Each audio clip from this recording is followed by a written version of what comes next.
अंग्रेजी में एक कहावत है भैया, opportunities lost are never regained. अब हिंदी वालों को बता दूं, इस कहावत का मतलब यही है कि अब पछताए होत क्या जब चिड़िया चुग गई खेत। अब बताइए जी, जिसे नए संसद के निर्माण के लिए 2012 में लोकसभा की तत्कालीन स्पीकर मीरा कुमार ने अप्रूवल दिया था, अगर वो निर्माण नरेंद्र मोदी जी की सरकार में हो तो मिर्ची क्यों नहीं लगेगी कांग्रेस को। नमस्ते हिंदुस्तान, कैसे हैं आप लोग। वीडियो को अभी शेयर कर दीजिए, लाइक का बटन दबा दीजिए। बहुत इंटरेस्टिंग और दिलचस्प होने वाली है वीडियो, देखते जाइए आराम से। बीते एक सप्ताह से हम लगातार ये देख रहे हैं कि संसद के उद्घाटन को लेकर कांग्रेस समेत कई लिबरल फायर मोड में आ गए हैं।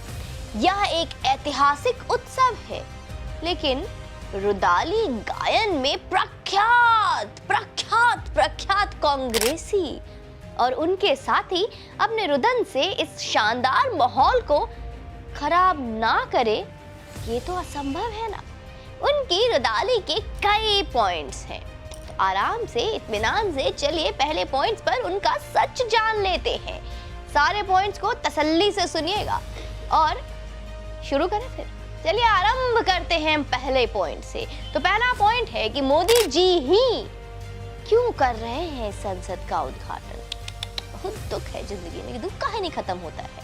अब हमें यह नहीं समझ में आ रहा है कि प्रधानमंत्री देश के सबसे गरिमामय भवन का उद्घाटन ना करे तो कौन करेगा।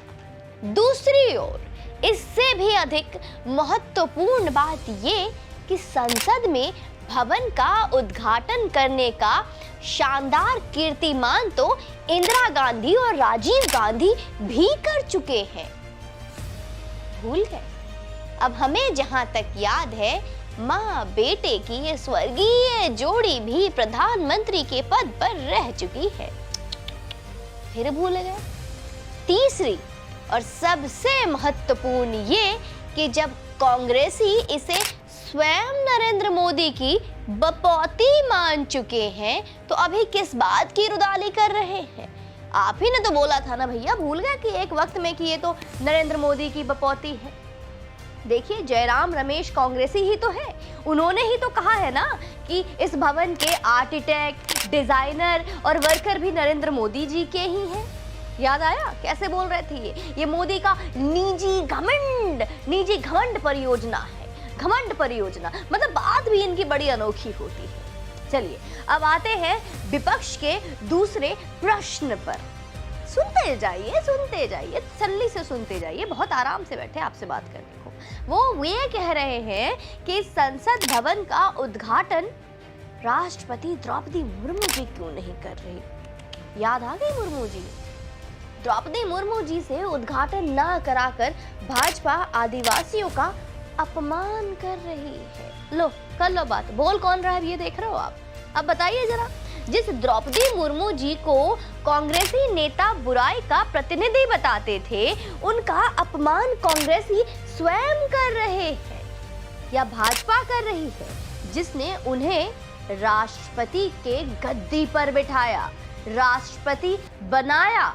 अजय कुमार, झारखंड के कांग्रेस अध्यक्ष, ने तो द्रौपदी मुर्मू जी को आदिवासी प्रतीक मानने से इनकार करा था। याद है ना आप लोगों को। अब जिनको आप प्रतीक मानते ही नहीं, तो फिर उनसे आदिवासी अस्मिता जोड़कर अभी कौन सी अवसरवादिता का प्रदर्शन कर रहे हैं ये कांग्रेसी।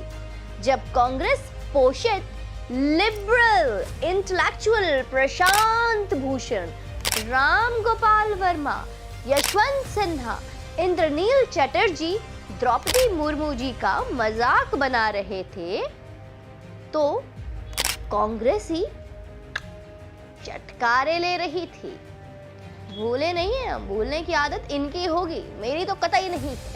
जब नरेंद्र मोदी की कैबिनेट द्रौपदी मुर्मू जी को राष्ट्रपति के रूप में सर्वसम्मति से पद पर लाना चाहती थी, तो यही कांग्रेस सारे विरोधी दल के साथ इस ऐतिहासिक पलों के आड़े आ गई थी। कैसे कैसे हो सकता है।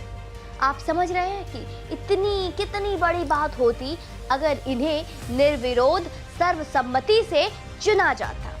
दुनिया भर को भारत का वही संदेश जाता जो दक्षिण अफ्रीका से दुनिया भर को तब गया था, जब याद है ना नेल्सन मंडेला राष्ट्रपति चुने गए थे, याद है ना आप सभी को। एक वही संदेश हमारे देश का भी विश्व भर में जाता।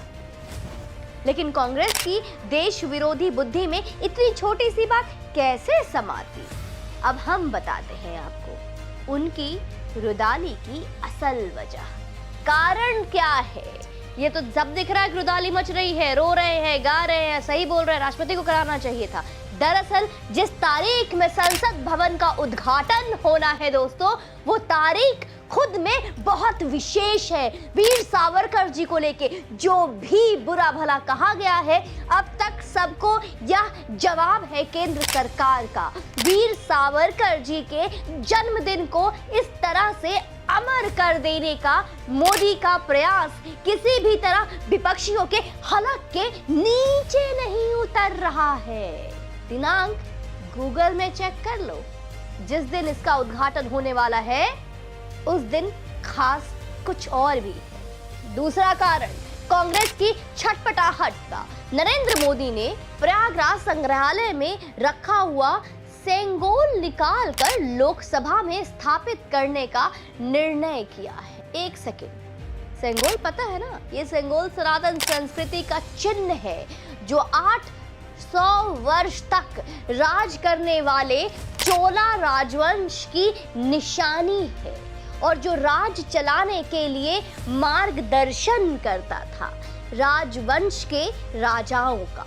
नेहरू ने इसे स्वीकार तो कर लिया, परंतु क्योंकि यह सनातन की निशानी था, इसे लोकसभा में स्थापित ना करके कहीं संग्रहालय में रखवा दिया और किसी को इसके बारे में जानकारी ही नहीं हुई। जानकारी प्राप्त होने ही नहीं दिए हमारे प्रिय चाचा जी ने। यह सनातन दर्शन कैसे स्थापित हो रहा है जिसे हमारे प्रिय चाचा नेहरू ने नकार दिया था, और चाचा नेहरू के नकारे हुए को कैसे कांग्रेस अब सहन कर पाएगी? उसे कांग्रेस सहन नहीं कर पा रही है दोस्तों। संसद के उद्घाटन का बहिष्कार का ऐलान करने वाले 19 दलों में एक के भी नेता ऐसे नहीं है जो भ्रष्टाचार में लिप्त ना हो। अरे भाड़ में जाए बहिष्कार करने वाले नेता और चूल्हे में जाए उनके दल। पूरे विश्व में जहां नरेंद्र मोदी की जय जयकार हो रही है, वहीं विश्व में लोग इस बहिष्कार से विपक्ष पर तो थूकेंगे ही ना। किस तरीके से विश्व का बॉस समझा जा रहा है आपके देश के नेतृत्वकर्ता नरेंद्र मोदी को, लेकिन वहीं अपने देश के पूरा एक विपक्ष, एक लॉबी है जिसे डकार भी नहीं आ रही है। तो अब समझ में आया ये माजरा क्या है दया? समझ में आया आप लोगों को कि आखिर ये छटपटाहट की वजह क्या है? आज क्यों राष्ट्रपति मुर्मू जी याद आ रही हैं कांग्रेसियों को? अब पता चला कारण क्या है। तो वीडियो को शेयर करें। जो भी आपको प्रधानमंत्री राष्ट्रपति का अपमान कर रहा है, इस तरीके की कोई बातें करके लेक्चर दे रहा हो आपको, या नसीहत दे रहा हो, या आपको इन्फ्लुएंस करने की कोशिश कर रहा हो, या अपनी बातों को जबरदस्ती मनवाने की कोशिश कर रहा हो, तो ये वीडियो उसको सबसे पहले शेयर करें और सच का आईना दिखाएं। बाकी आप लोग स्वयं समझदार हैं। आपके लेकिन, किंतु, इफ, परंतु, इफ वर्ड जो भी है कमेंट बॉक्स में लिख डालिए। वीडियो को शेयर कर दीजिए और अपना प्यार समर्थन यूं ही देते रहें। वीडियो के व्यूज कम हो गए दोस्तों, लगता है सनातनी फिर से समर वेकेशन मोड पे चले गए हैं। लेकिन याद रखिए, ये सही नहीं है। हमें सोना नहीं है, जागना और जगाना है। तो यूं ही चैनल पे बने रहें, अपना प्यार और समर्थन देते रहें। जय हिंद, वंदे मातरम।